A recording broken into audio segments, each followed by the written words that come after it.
Hello दोस्तों, welcome back to फिल्मिक देखो presenting Django unchange. Movie की शुरुआत होती है पहाड़ों से, जहाँ कुछ ब्लैक आदमियों को घोड़े पे सवार दो लोग कहीं ले जा रहे होते हैं। दरअसल ये सभी ब्लैक लोग गुलाम होते हैं और टाइम होता है साल 1858 का, जब ब्लैक लोगों को गुलाम बनाकर रखा जाता था। कि तभी ये लोग चल रहे होते हैं और लगभग रात हो जाती है। अचानक सामने से कोई आता है, ये सभी रुक जाते हैं। वहीं जो इन गुलामों को ले जा रहे थे वो होते हैं स्पैक ब्रदर, और सामने से आ रहे शख्स होते हैं डॉक्टर किंग शुल।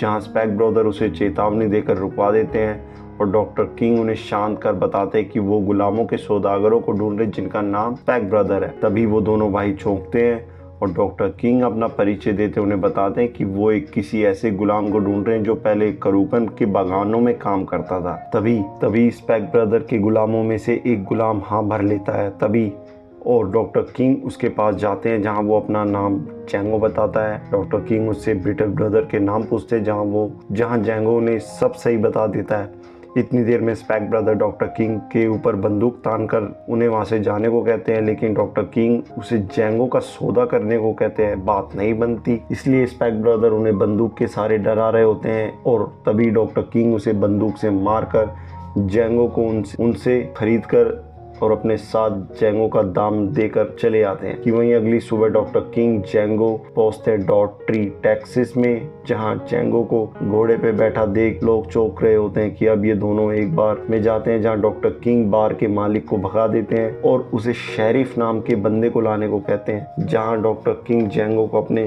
काम के बारे में बताते हैं, वो बताते हैं कि वो सरकार के लिए काम करते हैं, वो माउंटी हंटर का काम करते हैं। वो उन लोगों को मारते हैं जिनकी सरकार को तलाश है, जिंदा या मुर्दा। इसके लिए गवर्नमेंट उन्हें पैसा देती है और इसी काम के चलते उन्हें ब्रिटल ब्रदर की भी तलाश है और उन्हें केवल तुमने ही देखा, यानी कि जेंगो ने। अब जेंगो सारी बात समझ जाता है और इतनी देर में बार का मालिक शेरिफ को लेकर आता है और डॉक्टर किंग उसे देखते ही उसे गोली मार देते हैं और पूरे डॉटरी शहर के बीचों बीच। की तभी शहर के सभी लोग डर जाते हैं। अब बार का मालिक मार्शल को लेकर आता है और जहां डॉक्टर किंग उसे प्रॉमिस लेते हैं कि वो उन्हें उनकी बात सुने बिना उन्हें कुछ नुकसान नहीं पहुंचाएगा, जहां वो मान जाता है। और डॉक्टर किंग बाहर आते हैं जेंगो के साथ, जहां वो शेरिफ को मारने का रीजन बताते हैं और साथ ही वो डॉक्यूमेंट भी दिखाते हैं जिसमें शेरिफ के इनाम का अमाउंट भी था। अब डॉक्टर किंग और जेंगो निकल पड़ते अपने सफर में, जहां ये दोनों एक जगह रुकते हैं। जेंगो से पूछते कि अगर तुम आजाद हो जाओगे तो तुम क्या करोगे। कि वहीं जेंगो ने बताता है कि वो अपने बीबी को छुड़ाएगा। ये बात सुनकर डॉक्टर किंग चौंकते हैं और जहाँ जेंगो उन्हें सब बताता है कि वो कैसे ब्रिटल ब्रदर ने उन्हें अलग किया।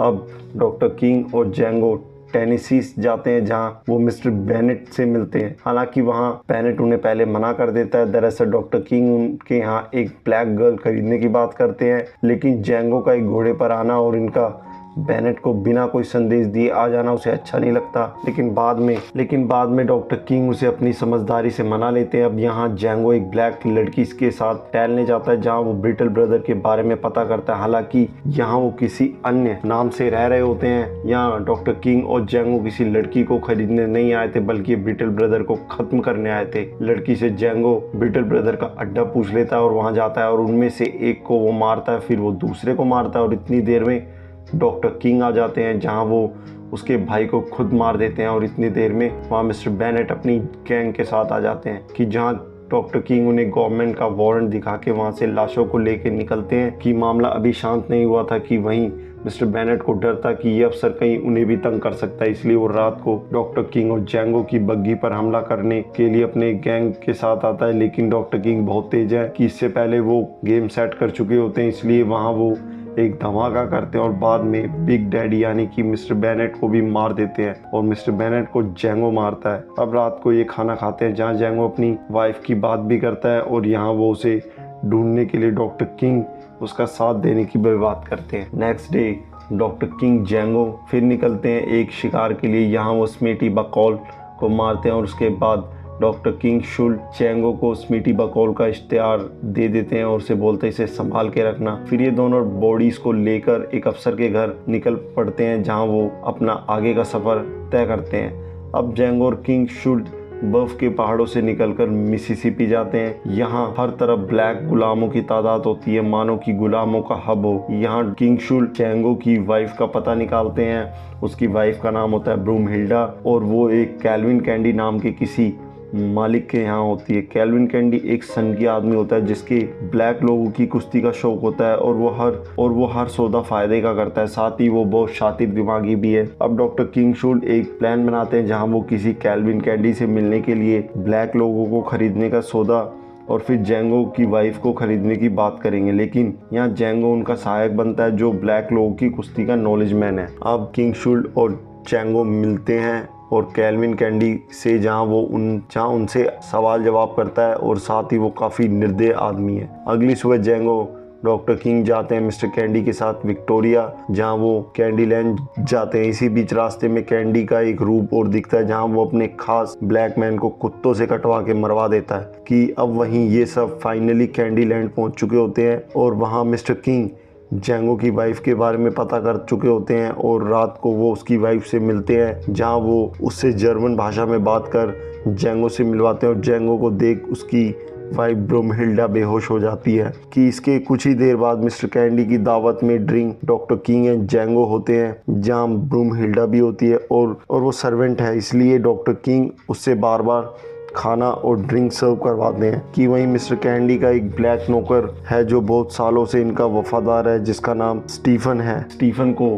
शक हो जाता है कि ब्रूमहिल्डा जैंगो को जानती है और इनका आपस में कोई रिश्ता है, इसलिए स्टीफन मिस्टर कैंडी को अकेले में ले जाकर सब बताता है। जहां वो मिस्टर कैंडी ब्रूमहिल्डा को मारने वाले होते हैं तभी डॉक्टर किंग और जैंगो सब बता देते हैं और ब्रूमहिल्डा को एक बड़े दाम पे खरीदने वाले ही होते हैं कि तभी मिस्टर कैंडी डॉक्टर किंग शुल से हाथ मिलाने को कहता है जहां वो मना कर देते हैं। साथ ही वो उसे शूट कर देते हैं कि और तभी एक्शन के साथ डॉक्टर किंग भी मारे जाते हैं और जैंगो कैंडीलैंड में कई लोगों को मार देता है। लेकिन स्टीफन की चालाकी में वो फंस जाता है जहां वो ब्रूमहिल्डा को निशाने पे रख हथियार डाल देता है और फिर गुलाम बन जाता है जहां उसे फिर से मारा और पीटा जाता है। कि वहीं कुछ दिनों बाद जैंगो को एक खदान के मालिक को बेच दिया जाता है जहां वो उसी मालिक को $11,500 का लालच देता है और उसे बताता है कि वो सरकारी इनाम है जो स्मीटी बकौल के नाम का पोस्टर दिखाकर गवर्नमेंट के इनाम रखा है जिंदा या मुर्दा, जिससे आप पोस्टर देख खदान के मालिक लोग मान जाते हैं और वो जैंगो को आज़ाद कर देते हैं। जहाँ जैंगो उन्हें मार के कैंडीलैंड जाता है और वहाँ ब्रूमहिल्डा को आज़ाद कर पूरे कैंडीलैंड को बर्बाद कर देता है और ब्रूमहिल्डा को लेकर वो जैंगो वहाँ से चले जाता है और ये फिल्म यहीं ख़त्म हो जाती है। बाकी चैनल को लाइक और सब्सक्राइब करना ना भूलें। Thank you so much.